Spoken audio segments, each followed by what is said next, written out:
ప్రజలని మహిళలు ముఖ్యంగా మహిళలకి భారీ మోసం చేశారు కూటమి ప్రభుత్వం. అధికారంలోకి రాకముందు ప్రతి సభలోనూ నీకు 15,000 నీకు 15,000 నీకు 15,000 అంటూ ఎంతమంది పిల్లలుంటే అంతమందికి మేము 15,000 ఇస్తాము, తల్లికి వందనం అంటూ చెప్పుకొచ్చిన కూటమి ప్రభుత్వము ఇప్పుడు అసెంబ్లీలో మంత్రి నారా లోకేష్ ఈ సంవత్సరం తల్లికి వందనము పథకం లేనట్టే అంటూ అసెంబ్లీలో వెల్లడించారు. సో భారీగా అధికారంలోకి వచ్చే ముందల చాలా స్పష్టంగా ఎంతమంది బిడ్డలు ఉంటే అంతమంది బిడ్డలకి ఇస్తామని హామీ ఇస్తాం జరిగింది. ఆ హామీకి మేము కట్టుబడి ఉన్నాం. రెండో అంశం అధ్యక్ష, అందుకే గైడ్ లైన్స్ రూపొందించడానికి కొంచెం సమయం కావాలని అడిగాం. నేను కూడా ఇది కొంచెం సీరియస్గా తీసుకుంటున్నా. మంత్రులందరితో కూడా మేము చర్చిస్తున్నాం. గతంలో జరిగిన లోటుపాట్లు జరగకూడదనేది మా లక్ష్యం. మీరన్నట్టు గతంలో 15,000 రూపాయలని, తర్వాత అది కాస్త నెక్స్ట్ ఇయర్ 14,000కి అయింది, తర్వాత 13,000కి అయింది. 1,000 రూపాయలు టీఎంఎఫ్ అన్నారు, ఇంకో 1,000 రూపాయలు ఎస్ఎంఎఫ్ అని అది డబ్బులు తీసుకుంటాం జరిగింది. అంతేకాకుండా ఎలిజిబిలిటీ క్రైటీరియా కూడా మార్చడం జరిగింది అధ్యక్ష. గ్రామాలు వచ్చే గల 5,000 రూపాయలు నెలకు వస్తే ఆటోమేటిక్గా వాళ్ళు ఎలిజిబుల్ అనేది, 5,000 కన్నా తక్కువ వస్తే ఎలిజిబుల్ అన్నారు.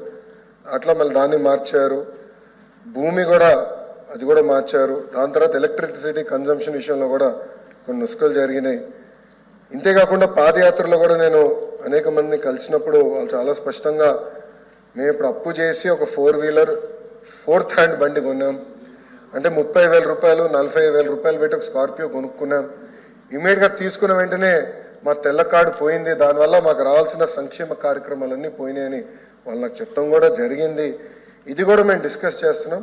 ఎందుకంటే గ్రామ సచివాలయం, వార్డు సచివాలయాలు స్వామి గారి కింద ఉంది, మళ్ళీ ఆర్టీజీ నా కింద ఉంది. మీ ఇద్దరం కూర్చుని డేటాని కూడా ప్యూరిఫై చేయాలి, పకడ్బందీగా ఇది అమలు చేయాలనేది లక్ష్యంతో మేము చేస్తున్నాం అధ్యక్ష. సో మీకు ఎలాంటి సందేహంలో అవసరం లేదు. అర్హులు ఎంతమంది ఉన్నా ఇవ్వాలనేదే ఎన్డీఏ ప్రభుత్వం లక్ష్యం.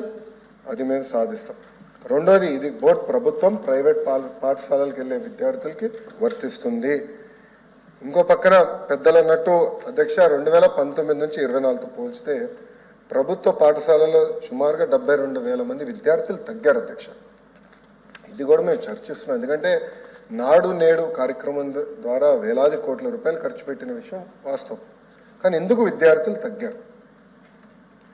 గత ప్రభుత్వం సిబిఎస్ఈ తీసుకొచ్చింది, సిబిఎస్ఈ మళ్ళీ బోర్డు ఎగ్జామ్స్ అని పెట్టారు, తర్వాత ఐబీ గురించి ప్రస్తావించారు, టోఫుల్ గురించి కూడా ఒక ప్రశ్న ఉంది, దాని గురించి కూడా మాట్లాడతాం. కానీ నిర్ణయాలు తీసుకున్నప్పుడు, విద్యారంగంలో నిర్ణయాలు తీసుకున్నప్పుడు చర్చించాల్సిన అవసరం ఉంది.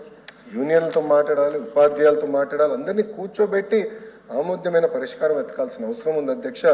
నీ జర్క్ రియాక్షన్ తీసుకోవాల్సిన అవసరం లేదు. అందుకే మీరు చూస్తే నేను మంత్రి కరెక్ట్ ఈ రోజుతో నెల అయింది నేను ఛార్జ్ తీసుకుని.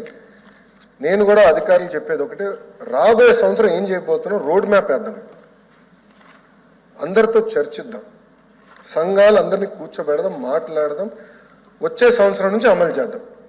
నాకు నచ్చింది కనుక ఇది ఇద్దాం, నాకు నచ్చలేదు కనుక ఇది తీసేద్దాం అనేది కరెక్ట్ కాదు. చర్చించిన తర్వాత నేను నిర్ణయం తీసుకుందాం అనేది ఒక లక్ష్యంగా మేము పెట్టుకున్నాం. పెద్దలు వెంకటేశ్వర గారు అన్నట్టు వాస్తవం, ప్రభుత్వ పాఠశాలలో అడ్మిషన్స్ తగ్గుతున్నాయి, అంటే ఎలాంటి సందేహం లేదు. ఒక పక్కన ఎన్డీఏ ప్రభుత్వం రిక్రూట్మెంట్ కూడా చేస్తుంది. మీరు చూసారు, దాదాపు 16,000 మంది ఉపాధ్యాయుల రిక్రూట్మెంట్కి మేము తొలి అడిగేసాం. అది మేము నెక్స్ట్ అకాడమిక్ ఇయర్కి మేము పూర్తి చేస్తాం. కానీ ఇంకో పక్కన